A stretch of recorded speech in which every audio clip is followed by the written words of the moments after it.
used the Mi 10 as my primary for over a week, and given this one's gonna be launching soon, we don't know when given the current Indian situation and all, but it is gonna be launching, and given that, let's go ahead and take a look at the pros and cons of this phone.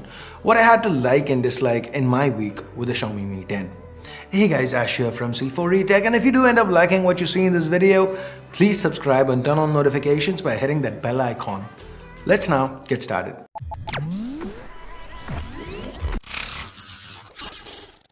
As with almost every C4E Tech review, let's start with the build. Xiaomi have done well here. We have Corning's Gorilla Glass 5 to both the front and the back of the Mi 10, so from a protection perspective, this phone seems to be well covered. As far as looks go, Xiaomi's again delivered. This blue variant especially comes across as looking really classy. The curves to the edges, not only do they add to the allure of the Mi 10, but they also help with the ergonomics. The phone feels much slimmer than the actual 9mm thickness, and the curved edges are largely the reason for that. Not just to the back, even the display curves at the edges. This is something we usually associate with premium devices, so nice to see Xiaomi not cut corners. On the flip side, the headphone jack and microSD, they are both MIA. There is no official IP rating either, but it should come with a P2i nano coating, and the Mi 10 it also retains the IR blaster as well as a secondary speaker. Yes, this is not the earpiece doubling as a speaker, but a total secondary speaker that makes the sound output very full, very rich. Now, since the display here is AMOLED, we do have a fingerprint scanner under it, and in my experience, no complaints. It is as fast and accurate as you can expect it to be.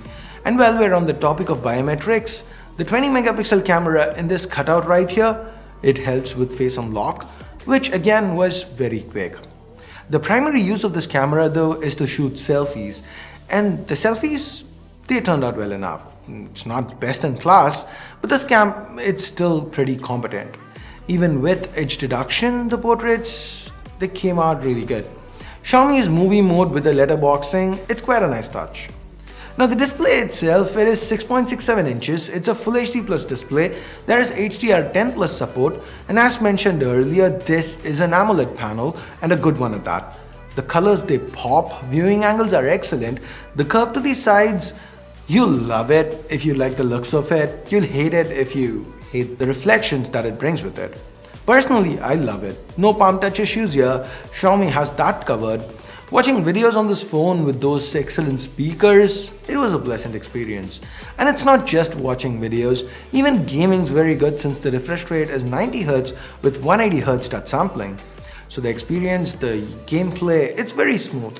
The hardware inside is very much capable of pushing 90Hz whenever needed. This is Qualcomm's flagship Snapdragon 865 SoC, which happens to be 5G capable, but given 5G is at least a couple of years away in India, it's not probably something you should worry about, you should take into account really. There is Wi-Fi 6 support though, which is something that's useful today, so do note that.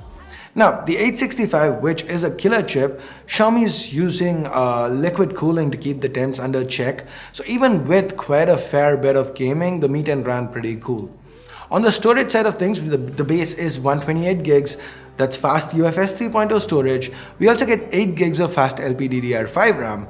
So as far as performance goes, the Mi 10 absolutely delivers.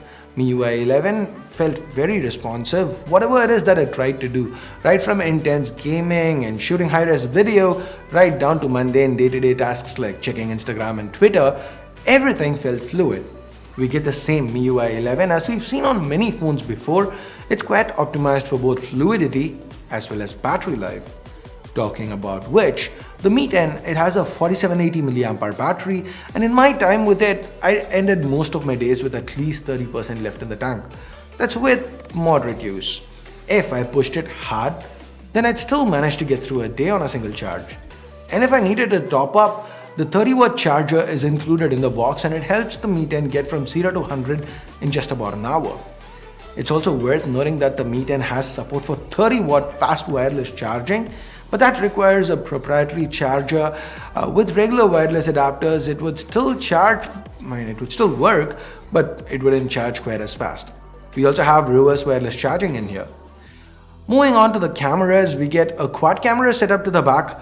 The primary is Samsung's ISOCELL Bright HMX, that 108 megapixel sensor which is coupled with a f1.7 lens that's optically stabilized. Under good light, this primary sensor, it impresses. The images look well detailed, the colors are on the punchier side of things, scene recognition works as you'd expect it to. However, the issue of the sky being blown out, the one we encountered in this blind test, that still remains. It does seem to be a software issue though, so I'm hoping Xiaomi does address it. Now, shooting at full 108 megapixels did improve the detail levels, but I didn't find it noticeably better than, say, a 64 megapixel pic from the Samsung ISOCELL Bright GW1. But this 108 megapixel sensor, it's not just about the megapixels here, it has yet another advantage. Under low light, the fact that this is a large 1x1.33 inch sensor, that comes into play. It is also paired with a fast optically stabilized lens, and there's the stellar night mode algorithms of MIUI. This means the Mi 10 fares very well. Images are bright, the details there, and noise levels, they're kept to a minimum. The second camera is a 13 megapixel ultra-wide which has a 123-degree field of view, and it does what you expect of it.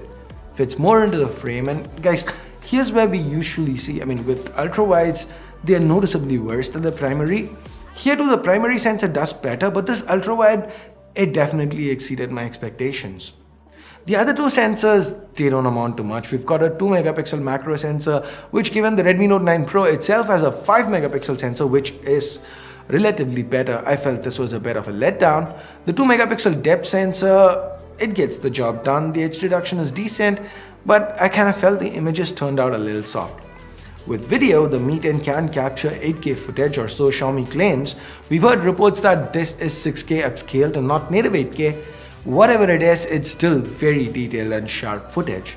The 8K capture is capped at 7 minutes though. At 4K 60 FPS, the video quality, it still remains excellent and is more stabilized. I also like how Xiaomi have included a dedicated Pro mode for video. I feel this is something every phone should have, or at least the flagship ones. Anyway, the optics on the Mi 10 here, overall they are very much capable. I like what Xiaomi has done. I like what the Mi 10 has to offer. And with all that out of the way, let's now talk pricing. Here, we do not have the official pricing yet, but going by Chinese prices and the increase in GST, I'd have expected the Mi 10 to launch at 45,000 rupees. But given that the iPhone SE is coming in at 42,500, even OnePlus have managed to launch their OnePlus 8 500 rupees cheaper. So I'm pretty sure Xiaomi will also want to be below that 42,500 mark. So I'd estimate this phone to launch at 39,900. Being priced over a new iPhone, despite said iPhone having an at least 2-year-old design, it still isn't something I think Xiaomi would be keen to do. So I'm gonna guess 39,900. Now, whatever the price turns out to be, 40 or 45,000, at both price points, the Mi 10 still feels worth it. Xiaomi have done well. They have the bases covered, excellent looks, even better display, top of the line internals, fast charging, fast wireless charging, and more than competent optics. The Mi 10, it feels like a polished package, and I do feel this is a phone you should consider, especially if Xiaomi does price it under 40,000. It's going to be a very alluring option, hard to say no to. Anyway, that's been my take on the Xiaomi Mi 10. It is one solid offering, and I'm very happy to see the Mi flagship series back in India. So what do you think? Do you feel this is a good phone? What do you think about this phone? Is this something that interests you? What do you feel is a good competitive price for the Mi 10? Let me know in the comments below. And with that, we get to the end of this video. Thumbs up, thumbs down based on whatever you felt about it. Subscribe and turn on notifications by hitting that bell icon if you haven't yet. Thanks a lot for watching. Till next time, my name's Ash. You've been watching C4E Tech, and I'm signing off for now. You guys have a great day. Bye-bye.